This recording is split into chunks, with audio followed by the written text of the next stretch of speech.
Welcome back to the Metal Command podcast. Tony here with you, and today I have a great interview with Gus G of the band Firewind. Gus is a phenomenal guitar player. I consider him a generational talent, and I think that Gus is probably one of the best guitar players in the last 20 years that came on the scene. So with that being said, check it out. My interview with Gus G of Firewind. We talk a lot about his career, the past, the present, his career with Ozzy, his solo stuff. We cover everything in this interview. So here you go. Check it out. If you like what you see and hear on this podcast, please hit the subscribe button, like the video, and comment on this video. Take care. Gus, welcome to the Metal Command Show, and I'm really excited to have you here. I've been a fan of your band for, 20 years, because you just had 20th anniversary show that you put out. So, wow. So I remember hearing the Burning Earth was actually the first album I heard from you guys. Yeah. So it was a long time ago, but really excited for the DVD. You have a new song out, of course. And let's talk about the show that you just put out, and you have a new song and obviously a new album that'll be coming out at some point. And let's talk about that first. You mean the latest single that we put out, Destiny's Calling? Correct. Yes. Yeah. That came out back in February, I think. And it was like one of the first tracks we finished for the new album. And we had this long European tour supporting Beast in Black. And, we had just finished all the drum tracks. And then I thought, you know what, we should probably prepare something and put something out while we were on the tour, because it was like a 2-month long tour. And so we chose Destiny's Calling, the song, and that became the first single. But then things kind of went quiet because we just kept touring, and then I went on a solo tour. And then, I came back from tour like 4 or 5 months later, and the album still had to be finished. So we didn't have we didn't really keep up with the singles and all that stuff, so to speak. So instead we just chose to kind of take our time to complete the album. But anyways, yeah, that song is going to be on the new album. We've been playing it live on the tour. We're playing it live on these summer festivals that we're playing now in Europe. Right. And I think it's a cool track, man. I really enjoy doing that live. It's got like a high energy type of track, and it's gotten good feedback from our fans. Yeah, I would agree. I think that, and to be honest with you, I think that song is great. The Blu-ray, the live album that you are putting out, I think sounded really great as well. And, the interesting thing, I was talking about this when I reviewed it, was that, obviously you've had a lot of lineup changes over the years, but the one thing that I think, what people, a lot of times people complain, oh my God, I got a new singer again or whatnot. But one thing I think that you've done really well, and not many bands or artists do this well, is that you've always been able to pick people that fit the band really well on pretty much all of these albums. And, it's like it's not just finding talented people, but finding the right guys to be able to make these records sound good. And, what was it about a lot of these people? And I'm going back, let's talk about singers like Apollo or, or even, Herbie, who I think is amazing. What was it about these guys that really made you pick them and you thought fit really well with your music? It's just like whenever I had that feeling, whenever I heard a singer and I got that feeling right away that, oh my God, that guy, I need to work with that guy because I think he would fit the riffs that I write perfectly. It was always that kind of instinct, like hard to explain, but I would hear the sound and be like, okay, that guy's voice, and my riffs would make a killer record. Originally, like even in the early days, that's, when I first heard Ken Zinner, which was a band on Leviathan Records. Yeah. And I heard Stephen Frederick singing. I was like, man, who is this guy? Like, I gotta do something with that guy. And then I remember when David Chastain, who owned Leviathan Records, was interested in my stuff, and Ken Zinner had split up, and I said, hey, immediately I was like, do you think Stephen would be interested in my material to sing over this? And luckily he was. And Yeah. Basically, that was the first couple of Firewind records. Same thing when I heard Chitty later on. His voice reminded me of Klaus Meine of Scorpions so much, and I love the Scorpions, and I just thought he would fit the stuff that I wrote at the time. Same thing with Apollo. When I heard Apollo, it was like, and actually, I really had to chase Apollo. I asked him a couple of times to join the band, and he turned it down. Yeah. But I kind of like insisted. I'm glad I did because we made some really good records together. Even though in the end it didn't work out, touring wise and all that. But yeah, it was the same feeling again with Herbie. Herbie actually reminded me of Stephen Frederick a lot, the first singer we had. Yeah. That type of raspiness in his voice, and I was like, wow, that would be a really cool kind of return to the old school sound. But at the same time, he has his own vibe, of course. So yeah, I'm glad it's working out with Herbie. I'm really happy about that. He really fits, and it's always hard for a new singer. We've been such a troubled band with singers. I know Yeah. we've had really good singers over time, but yeah, when the voice changes, I can understand that people identify with that. So it's a little bit of a bummer, and it hurts the brand. And like every new guy that comes in, they have to cover all the material from other guys, so different vocal styles. So it can be tough on them sometimes. I realize that Herbie's been doing an incredible job. He not only he's like an amazing stage presence, but he brings his own vocal style to the whole catalog, and it just sounds good with him. Yeah, and that's one thing that when I talked about that, I talked about the 20th anniversary show that you put out. I thought he did an outstanding job on a lot of that material, and if you really look at a lot of the singers you've had. A lot of them have had some similarity, a little bit of a similarity between all their voices, and I think it's really fit really well. And the thing is, when I heard he was singing with the band, you had already had like 4 guys before him that sounded really good, and I thought to myself, I think this guy probably will fit really well. And in the album that you put out with him, I thought was great. He does have a little bit of that Stephen Frederick vibe. I didn't think about that, but he definitely does. And that's interesting because I first discovered Firewind when the second album came out, and right. I remember, I don't remember who it was, but somebody sent it to me for radio years ago, and I remember the song "I Am the Anger." That was actually the song that really made me. That was a single. Yeah, that really made me wake up. I'm like, oh, who are these guys? I didn't know who you were at the time, but then I realized you played in some other bands, and that I was really into as well, like Mystic Prophecy and stuff like that. Mm-hmm. But I think that Herbie does fit really well, and the Blu-ray, in my opinion, I thought was great. I thought he really did justice to a lot of the other material. For me, it's interesting when I look back at the catalog and of the stuff that you've done.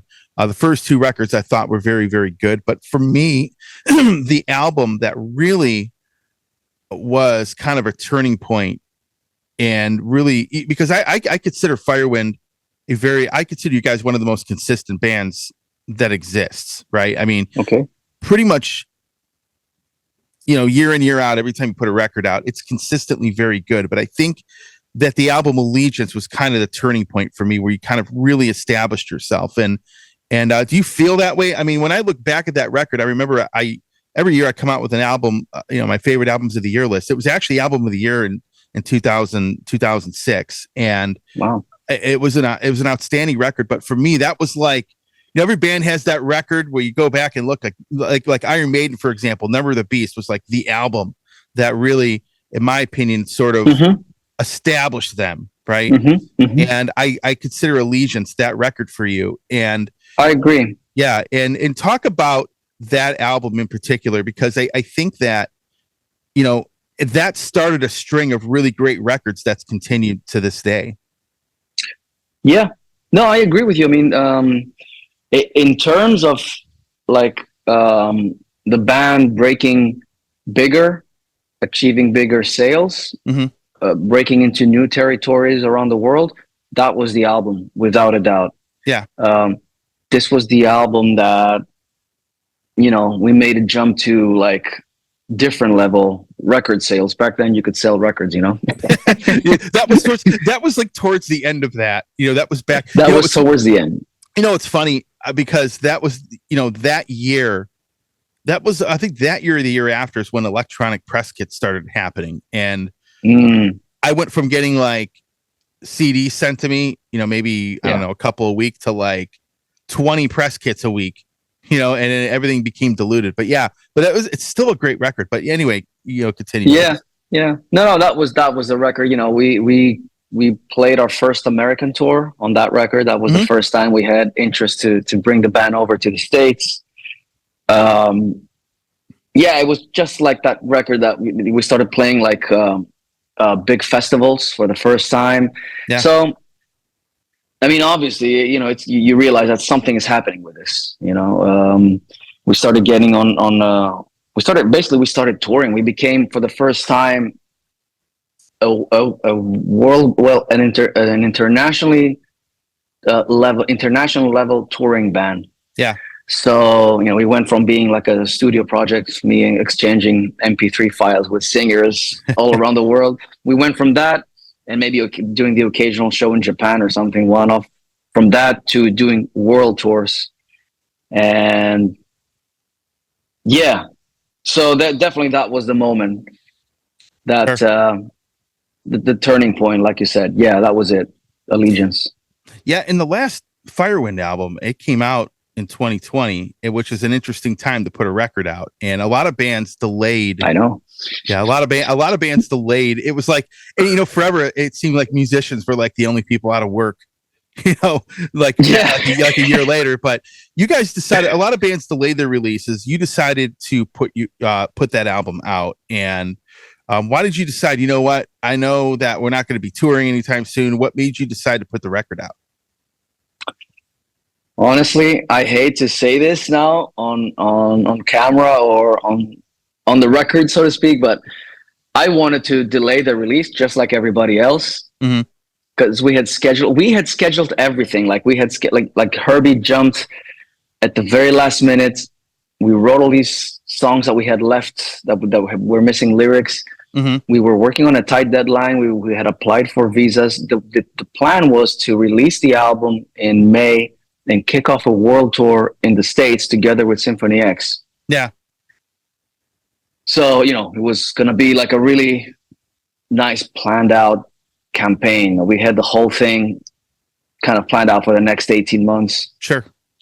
Of course, one thing after another starts getting canceled. So, and then I go to AFM Records and I'm like, guys, I think we should delay this. Like obviously something big's happening here, the world is shutting down.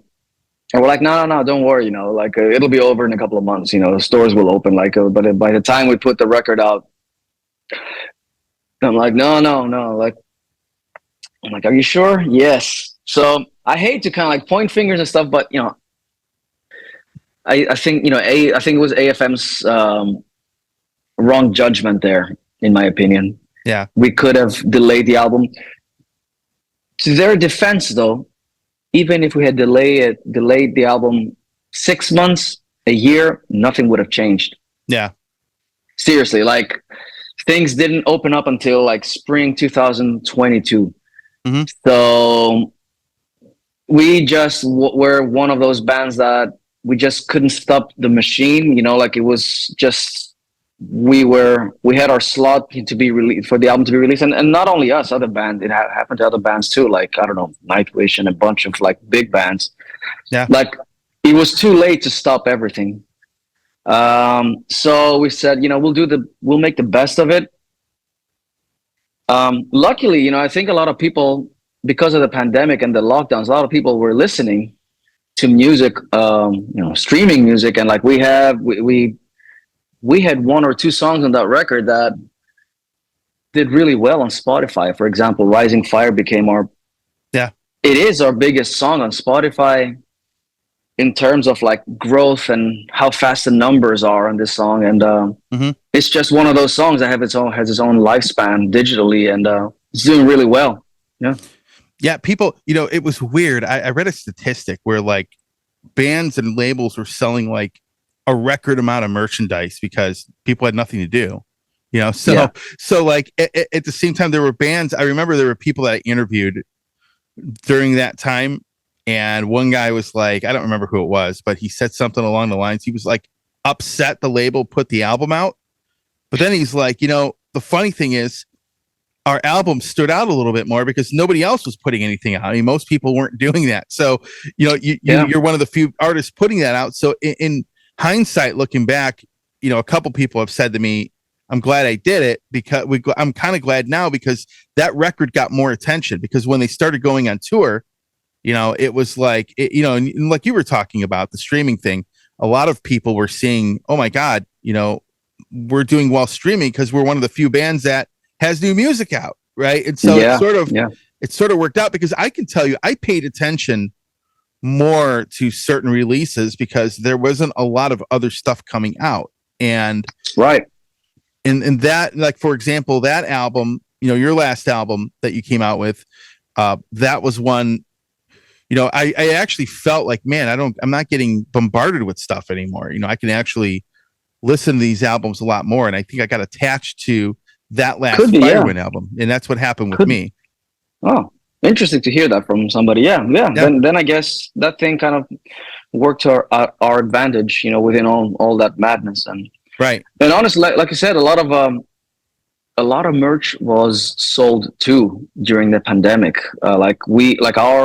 I started like a small web shop, like right out of my house. Yeah. And I was able to sell a lot of vinyls. You know, I would sign everything, and then fans would just buy stuff. You know, either to support us or because I don't know, they just a lot of stuff do. And so like my big cartel shop kind of blew up during the pandemic, and I started doing like limited runs of merch, like sweatpants and things like that, or limited run T-shirts, and they all did really well. Yeah. You know, stuff that normally I wouldn't pay attention to because when we are always on tour, you know, we just bring the merch out with us on the road. You know, we don't really pay attention to, you know, to a small kind of like a web shop back home. But yeah, that thing did really well too for us. So, you know, speaking of that, now that you're going to be back on the road, you've been on the road and you've, you know, post, you know, this pandemic thing, you know, it's been very difficult for bands to really go on tour. A lot of it is because the cost of everything has gone up like drastically. I mean, it was crazy. I was looking at the cost of a tour bus the other day, and it's literally almost double what it used to be. And you know, that's just one component. We're talking about like for example, a lot of bands sell T-shirts for $40, but if you really look at what goes into the cost of it, the bands don't make that much money off of it. It's not a lot of money left, man. Like, because also in Europe, see, the thing is, the big thing now is a lot of venues are taking merch cuts. Yeah. In America too, which is absurd in my opinion, because when a venue is hired by a promoter, that means they got the rent for the day. Why do you sub rent like a little corner when you've already gotten your rental fee for the day? You know what I mean? Like that's that's just wrong.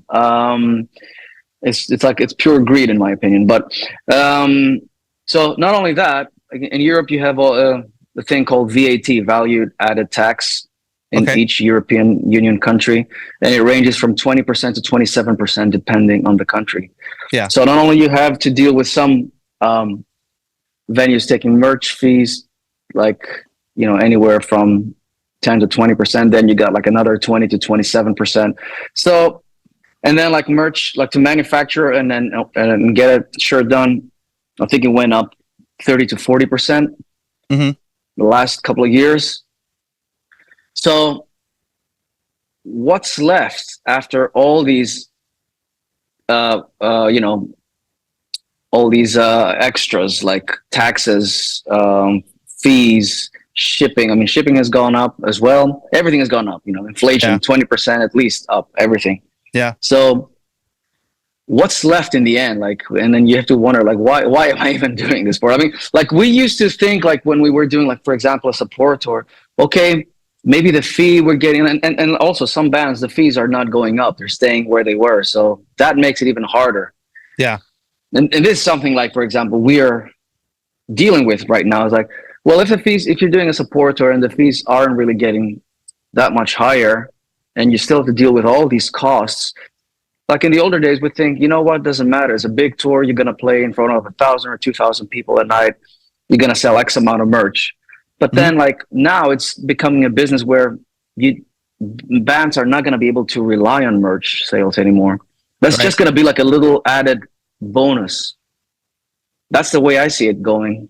Like for small, mid-sized level bands like us, I think, like, whereas you relied on heavily on merch before to break even on a tour, now I think it's going to be a thing where it's just going to be some extra pocket money in the end, or something to just help with costs. So you have to somehow, I don't know how we're going to figure it out, or other bands. We have to see, but just like with the pandemic, some bands quit, some bands are still there, but just decided to not tour anymore or not play anymore as much. And now the pre-pandemic has its own problems. Pre-pandemic era has its own thing. Mm-hmm. So we have to see where this goes. We've been lucky so far. We've done 2 major tours and we did well. We had massive support from fans, which has helped the band a lot. It keeps us going on to the next thing, if you know what I mean. So yeah. So this is great. This is great for us. I don't know if it's gonna keep going like that, but yeah. I mean, I'm just always, every day I'm grateful that we are able to do this and not be in the minus. No. Oh no, I get it. It's the crazy thing about it is that the people that are the reason the business even exists, which are the musicians, they're the ones that pretty much get screwed the worst. I mean, if you really look at it, and I know this sounds cynical, but I did a whole entire podcast about what obstacles bands are facing. And if you really look at it for what it is, the people that are the sole reason the merchandise exists, that the touring exists, that the whole business exists, are the ones that get screwed. I mean, it's crazy. It's a crazy thing to think about, but I talked about this. It is probably a few months ago, and it really is almost absurd that it is the way that it is now. Before, I always looked at bands, and this sounds, you're going to laugh when I say this, but, and a lot of bands think this, and I've always thought this, when you go on tour, you're basically a traveling t-shirt salesman, right? That's pretty much what you're doing. But now these venues, and I think it's absolutely absurd myself, these venues are taking cuts of merchandise, and that's absolutely, in my opinion, ridiculous, because bands really made their money on that. Yeah, exactly. It's just like I was saying, and like the most logical question is like, if you rent a venue and you go to the venue owner and as a promoter or whatever, just like as a band, and say, hey, I want to rent this venue. How much for the day? I don't know, $1,000, $2,000, or $500. I don't know. Right. Okay, boom. Here you go. Okay. You don't get a cut from the alcohol sales. Correct. Even though you've rented this whole space out for the day, right? Yep. The guy can still make extra money on that. Why would a venue sub-rent a little corner when they already got the rental fee for the day? Anyways, but you know what? I think the music business model was never designed to benefit the musician anyways. Mm-hmm. It's just the way it is. From I guess it goes back from the 50s up until today now, even though the business model has changed drastically. It's just not designed to benefit the musician, it's a bunch of people around that are making the money. And I know this because I've been on the other side as well. I've had my own label. I've released my records on my own as well. And I do own some of the catalog of Firewind myself. And I know what's the actual income that comes in. So, I mean, if there's like one tip that I would give to musicians or bands, is basically own all your stuff, man. Own your shit. Mm-hmm. If you can own your catalog, if you can own your merch, you'll be better off, even if you're like a small act. Yeah. you won't have to share percentages with other middlemen. Mm-hmm. Yeah, I mean, I'm still like technically, I am on a record deal, with AFM Records, but those are like license deals. Eventually, those rights will come back to me. Yeah. So, like, even if you do a license deal, if you do sign a record deal, make sure that at some point the rights to your music return to you, and you don't sell them what they call in perpetuity, like forever and ever to somebody. Yeah. I've signed those deals too in the past. Speaking of that, since you own the catalog, have you planned maybe at some point, because I know a lot of artists actually do this, maybe some of the older stuff, maybe reissuing it, at some point, maybe adding some bonus material to it, because a lot of people, obviously, you got a lot of reissues that come out, and a lot of them are very good, from bands. Have you planned on possibly doing that down the road? Well, we did reissue Between Heaven and Hell, the debut album. Yeah. Last year, we did like a limited vinyl run, which was sold out. The digital version is up there. We re-released it as a CD in Japan. I didn't see much use releasing it on CD in Europe or America. But I also own the second record, Burning Earth. So, I mean, 2023 is the 20th anniversary of the record, so it's too late to do something now. But we're focusing on other things. We have the Blu-ray coming up and all those things. Sure. But maybe it's at some point down the road. I'm sure we will do another vinyl reissue. There's things that are being talked about. Yeah. I mean, there are things that I have in mind that at some point I will plan out. Yeah. Cool, man. So, you've worked with some pretty well. Let's actually, before I get into that, let's talk about the solo albums for a little bit, because I loved the last solo album you put out. I absolutely loved. I liked all three of them actually, but the last one for me, I think, was my favorite one out of the three. And there's actually four. Wait, I'm sorry, four. My bad. Yeah, the last one out of the four. I liked. I'm sorry. It is early in the morning here. But the last one out of the four, I thought was very, very good. And thanks. Let's talk about that record, because I'll be honest with you, I don't know what it was, but the music on that album, I don't normally listen to albums that are mostly instrumental, right? And this one really grabbed me. It was funny. A lot of guitar players had these albums come out. John Petrucci was one. You were one. But for whatever reason, I got into your record and talk about the last solo album, because I thought it was very good. And how have these solo albums done for you over the years? Yeah. Well, the last record, Quantum Leap, that was the pandemic record for me. That was me being on lockdown at home for a year. So I was like, you know what? That had the idea at the back of my mind, and a lot of people were asking me over the years, like, why are you doing solo records? And they're kind of similar to Firewind. Well, I don't think they are, but I can see what people thought. Like, when he branches out, he has Firewind and he does solo records, but he still works with singers. Why don't you do like a shred record? That was a common question I used to get. And I was always like, well, because it's kind of boring, like, to put out a shred record. Like, I don't want to put out a record that is just backing tracks and me soloing over. So I started thinking about this for years and years, and I thought, well, this pandemic, this lockdown, maybe it's my chance to really sit down and work on this instrumental project. I cannot meet anybody. I can't work with any singers. I can't everything was just hard at that time. So it was just me and my home studio. Mm-hmm. And that's where I kind of got inspiration about developing those ideas and trying to make an instrumental record. And I knew along the way, I think I found my thing. Originally I started writing things and they were kind of that shredding kind of thing. And then at some point I got bored with it. I'm like, what am I doing here? I think I'm good at writing songs. Why don't I just make songs, but instead of having a vocal, make your guitar being the vocal. Correct. So that was my approach to it, and I think I got a similar response like yours from everybody. It was like, one of the few instrumental guitar records they've enjoyed in many, many years, because probably they didn't get tired of hearing endless solos. They just didn't feel that kind of thing, even though there's tons of solos and there's only guitar on it. They, it doesn't translate like that. Like it's just one endless, self-indulgent solo. It's like, it's actually thought out songs, proper arrangements, a lot of layers, melodies, songs with beginning, middle, and ending. And that was my approach to it.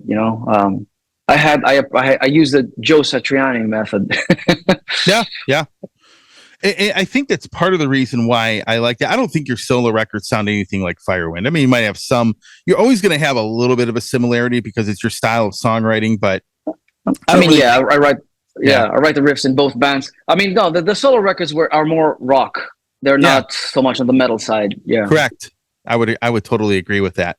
The interesting, when I look back at you, and when you first started out, you were in like 4 bands. Right. I mean, you were doing Dream Evil, you were doing Mystic Prophecy, Night Rage, Firewind. Yeah. So those were like the early days. And, talk about why were you in so many bands back then, and talk about the early days coming up? Because when I look at those bands, Dream Evil, I always thought was a great band. I think Mystic Prophecy is a fantastic band. You played in a lot of those bands early on. Talk about that experience, because you worked with a lot of really good musicians on those records. Yeah, I did. Yeah, and I'm grateful for it. I learned a lot from all those guys being in the bands with them, and I mean, I was heavily involved in, with the exception of Night Rage, which was not really my cup of tea as much. But I loved Mario's the other guitarist, his riffs and his playing. But with the exception of that, maybe the other, the Dream Evil and Mystic Prophecy, I was like, one of the guys who helped set those bands up, and I was there since the early demo days. And well, the thing is, those bands were just projects. It was just things for me to get more experience. Yeah. None of these bands were signed to any labels. None of these bands had any touring obligations until later. So in the beginning, it was easy to write with all these people. I was busy all the time. I was either flying to Sweden or Germany, working on these demos and all these recordings. And there was that excitement. Okay, let's see what happens if any labels are interested. And eventually, all of those bands got record deals and release dates for the debut albums around the same time. And all of a sudden, I was like playing on all these albums that came out at the same time. So, and after a while, and that was cool. But after a while, like, we were being asked to go on tour and play this festival and that festival, and started growing and growing. And eventually you have to make a decision. You cannot do it all at the same time. Yeah. So that's what happened. It was just one of those things that I was working on, and I was just very young, and I just wanted to have a lot of experiences writing with different people and the experiences of playing with bands. And so, but it then eventually got to a point where I couldn't keep up, and it made sense, and I think right around 2005, the breaking point for me was being called up by Arch Enemy to do a tour with them. So in 2005, I went out on the road. I think I had just quit Dream Evil and Mystic Prophecy, and I went on the road with Arch Enemy. And that was like a turning point for me. Like, well, you can either go down this road and be in a band like a hired gun, or be a guy who plays in like multiple bands, or like try to do something with your own thing. So I decided after that summer with Arch Enemy, I was like, you know what, what I really want to do, where my heart was at, was to build my own thing, build up my own thing, and like solely. And so I made a decision to, and it was a risk taking as well, of course, to just go back and try to make Firewind. Yeah. It turned Firewind into like one of those bands, and that's when Allegiance happened. And we go back to that record that you said, and that's when things turned. Like when I focused all my energy and my powers, when I put everything into Firewind, things changed for Firewind. Yeah, because I would say that Allegiance was, like, I'm telling you, in my opinion, was the album, because ever since then, the albums have been, you were putting out some pretty good music in the early days, but I think Allegiance really kind of, you went from like here to like here, and you stayed Yeah, here as a result because you did focus all your energy into Firewind, actually. And then he played with Ozzy, which it was interesting because I remember when I heard that come out, I'm like, Gus G is playing with Ozzy. I'm like, that sounded interesting. Actually, I thought that you would add a different, I guess, a different sound to his stuff. Because he yeah. had Zach Wild for forever. And different guitar players. Talk about that experience because that's a much different thing than doing European power metal, for example. Yeah. Yeah, I don't know, man. It's just one of those crazy things in life. I don't know why and how, but somehow I ended up getting that gig. Um, yeah, I mean, I think I definitely brought a different flavor to the band. I think that whole band, that whole lineup brought a different energy for Yeah. Ozzy, and I think he was really excited and really happy at that time when he kind of like refreshed his lineup. Um, yeah, and for me, it was just like a lot of stuff to process at the same time. Big change, going from my own little bubble into, you know, the Hollywood thing and being basically offered this guitar position that is like a holy grail, I guess, Yeah. of for any metal guitar player. And of course, a lot of pressure to keep up with all the guys that were there before. Everybody's kind of like watching. Yeah. Hey, but you gotta learn like a lot of other people stuff because he's had a lot of guitar players. You had to learn the stuff Randy Rhoads played and Yeah. Zach played, and these are pretty For me, high. that was not really a problem because Yeah. I was always a quick learner Hmm. and I'm good at copying stuff. That's just one of those things about me as a guitar player that I was good at. So that was not a problem for me to learn catalog and learn songs. Sure. I'm always that's fairly easy for me. The thing was that it was more like you want to make sure you have the right sound, the right tone for this. Right. So it sounds right, it sounds as original as possible. And of course, the whole thing that goes with it, like, it was a time for me to just step up my game, like from wardrobe to stage presence to being a little bit like learning how things are in the hired musician world, as Yeah. opposed to doing whatever the hell I like, being my own boss. Now I'm working for somebody else. It's just a different obligation. It's just a different responsibility, which was nice. It was I learned a lot of things about those types of things around that gig, and of course, it was a very interesting time. I got to play all these big venues and big festivals, and like what a catalog Ozzy has. So Yeah. I mean, it changed my life forever. It opened up so many doors, business wise, um, and also, like, I'm not gonna lie, financially, it really helped me because, like, really before that, I was literally like a starving musician.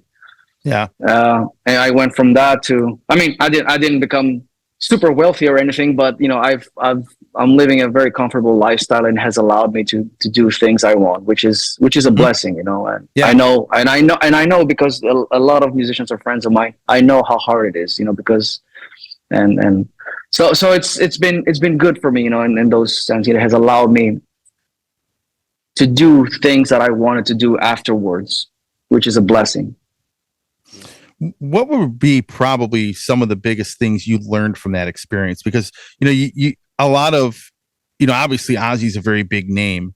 The expectations can be crazy. It was really more or less like they have high expectations because of the people that come before you. But if you had to take a couple things that really you learned that you maybe didn't know before that, what would some of those things be? Um, I think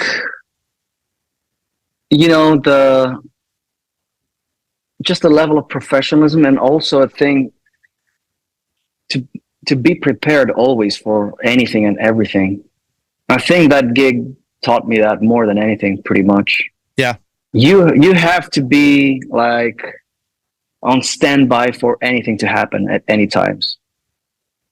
Anything can go wrong, anything can change on the fly, and you have to be able to deal with it emotionally and like professionally as well. Um, and I think a lot of those guys that are sideman for big artists like that, they know how to handle these things, and these are the things that I was trying to manage when I was there. So yeah, it taught me a lot. Yeah, when it comes to just preparation and just being on it, like the mindset. You know how all of a sudden I became like 100 times more focused in what I was doing. Yeah. Almost like almost like a super athlete that's preparing to go to the Olympics, if that makes sense. No, it changes because you're like, you know, you go to somebody that's iconic like that, you know, a guy that's like obviously a very iconic figure in the scene.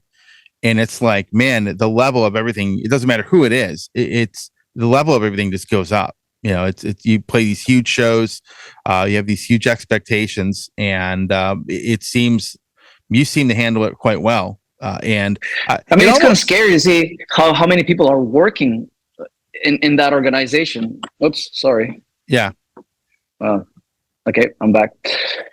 It's scary to see how many people are working in that organization. You know, like the assistants, the techs. You're like, oh man, like I can't mess this up here.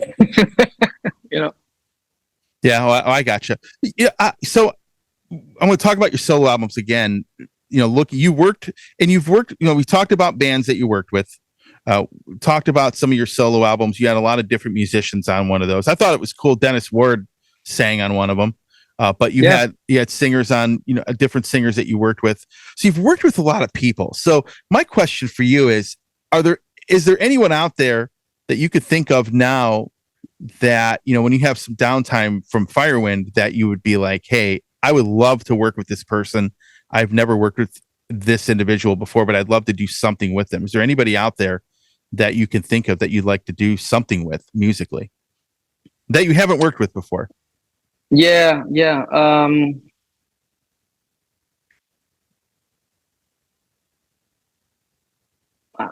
I mean, I'm always up for collaborating if I'm like a fan of somebody and the opportunity comes up. It's not like I have some kind of a list. Oh, this and this and this. Yeah. Like even I was on the last solo record, I was thinking, should I have any guests on this? Like I was trying to think and come. I mean, I have many guitar players that I love, but in the end, I was just like, it's probably not necessary. You know, I can just do this, you know, on my own. And I don't know, collaborations and features right now, it's like a very hip thing. um, I don't know. It's hard to say off the top of my head right now, man. Yeah. I mean, I've done a couple of collaborations that I cannot talk about yet. They're not released yet. And one of them is one of my all-time favorite singers. Okay. But and it's to be discussed. It's a big name, but whenever they put out the news, I'll be able to comment more on it. To be discussed at a later date. I got you, man. Yeah. I think that's cool. Yeah, and again, you've worked with some really good musicians. I mean, when I look at bands that you've been a part of, I mean, these bands and these records were very, very good, you know, early on in your career and even, you know, your solo stuff. I thought Dennis Ward to me is a dude that, I mean, I think he's a great power metal producer. And I thought it was cool that you did a record with him, you know, and, you know, talk about, I still make records with him, you know? Oh, I know. That's what I'm saying. But you had him singing on an album. Let's put it that way. He was in the band. Yeah. Like playing bass and singing. Yeah. It was well, that's when we kind of came up with the idea of doing like a power trio. Mm-hmm. So it was Will Hunt from Evanescence playing on the record, playing drums, me on guitar, and Dennis bass and singing. And the record did not have the approach of a power trio. It was not like a Cream was, you know, it was just like three guys in a room or anything, or Jimi Hendrix Experience. It was all, you know, we did like a proper production with overdubs and everything. Sure. But later when we took it on the road, it was just like it became like a trio, and this is kind of like the setup that I have even to this day. Like when I go out and do solo gigs, it's just me, a bass player, and a drummer, Right. and it's kind of cool. It's a different thing. Um, yeah, and Dennis is like a multi-tool, it's called, or something. I don't know. Like he's a guy who can play bass great. He's a great singer. He's a great engineer, mixing guy. He's a great songwriter. He helps write a lot of lyrics. Even in Firewind, he co-produces with me. He's the kind of guy I go to for whenever I have like writer's block. Like, hey, what do you think of this? Can you help me finish this song? And Yeah. so he's just a great all around producer and musician. Yeah. I've always viewed him. I've had him on my show a couple times, but he's the true definition of what a producer should be, right? Most, like a lot of bands will just send somebody, like they'll go and send Andy Sneap or Jacob Hansen or somebody an album. Hey, mix this. That's it. Yeah. But Dennis, with you and in some and other bands out there, he really does not only work with the sound of the album, but he also helps, and he's done this for a long time. He works with helping. Hey, this is going to sound good here. This is going to sound good there. And I think that when bands work with him, I think they end up sounding better. Not just they sound great sound wise as far as the album sounds, but it really helps them musically. And I agree. Remember, yeah, and that to me is something that, in my opinion, has been lost over the last 10, 15 years, where bands are just, instead of having that other voice to say, hey, maybe you should try this, they're making the record and sending it off, someone mixes it and it's done. But that's a different thing. That's not producing. That's just mixing a project. Yeah, exactly. And I think producing is a different thing. Yeah. And I think more of that happens than it should. I think that having an actual producer working with you, I think really benefits people. I agree. I mean, I produced our records for a long time, and at some point I decided to make a record with Dennis, and that made a big difference. That first record that we did together was Immortals. That was a comeback record for Firewind after our hiatus. Correct. Yeah. And that album just speaks for itself. I mean, people love it to this day, 6 years later. And like Ode to Leonidas is just one of those bangers that when we play it live, you can see something changes in the room. It's just like one of those songs that has that power. And I actually wrote that song with Dennis back in 2009. It was destined to be on a Unisonic record. But in the end, I didn't play with Unisonic because Ozzy, of course. Yeah. But yeah, I mean, like co-writing, co-producing, or bringing in another producer to help with the whole project can do so much good for a band, for an artist. Yeah. Provided that they don't bring in their ego with them, And Dennis is not the kind of guy who's going to try and force his opinion on you. He'll just suggest things, and you're free to take them or leave them. And he'll tell you why he thinks this opinion would work and why this works, and sometimes like he'll point out certain notes that, hey, this doesn't fit the scale, or it clashes with that note that you're playing there. Many times things that I don't hear. So it goes from details to that to just offering like lyric writing and give you ideas to help you develop your song.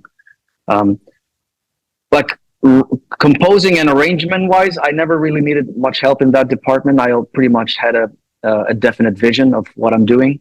Mm-hmm. But when it came to finalizing a song, he's been such a great addition to the team. I mean, nowadays, like the team that we write in Firewind is me, Herbie, and Dennis. So it's basically between the three of us, we make the Firewind records.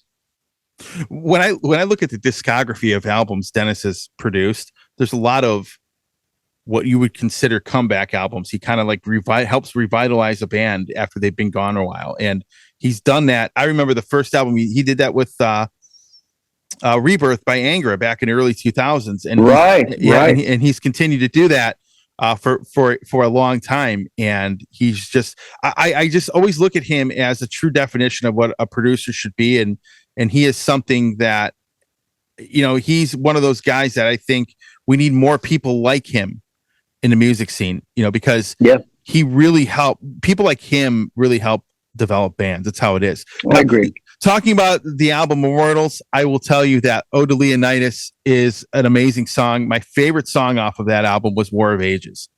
I absolutely love the chorus of that song. Is one of the most powerful things I probably have ever heard, actually. Thanks. Yeah, that album has some really good songs on it. Wars of Ages being like one of the top ones too. Yeah, I don't know. I felt like when we were putting the set list together for that record, we were like, for the lot to tour that record, we were like, okay, which one do we leave out? It was like that moment, right? So, anyhow, I got a couple more questions for you before we stop here. Yep. You have the new album or the new album you've recorded. What are your plans on as far as like releasing that? Like, when do you think that's going to be out? I think early 24. That's what we're planning on right now. Okay. Yeah. So early 24. We just gotta we gotta get the artwork done now. We just finished everything, like mixing, mastering. We delivered that, and we've shot a couple of videos, but we need to get the artwork done. And once we have all those parts, then we're pretty much ready to start rolling with singles. Yeah. And just set up the album properly. Yeah. Then, of course, you got to wait for all the merchandise to get printed. That's the other thing. You can't do it in like 2 months like you used to. It's like now it's like 6 months, 7 months. That's. Are you talking about vinyls, maybe? Vinyl, yeah, specifically. Yeah, vinyl, yeah. It's always difficult. I think it used to be like that. Now it's come back to what it used to be, like 3 or 4 months, maybe. But like about a year and a half ago, you had to wait for like 12 months. Yeah. That's because you have these huge artists like Taylor Swift and Adele putting in orders for like 2 million vinyls and doing and clogging up the factories. According to the vinyl factories, there was a shortage of PVC material. I'm not sure what that means, and now maybe they got it back, but that's what the reasoning was. Wow. Well, that's what happens. Someone orders 2 million of them. You're gonna have a shortage. You probably have a shortage on it. That's what happens. But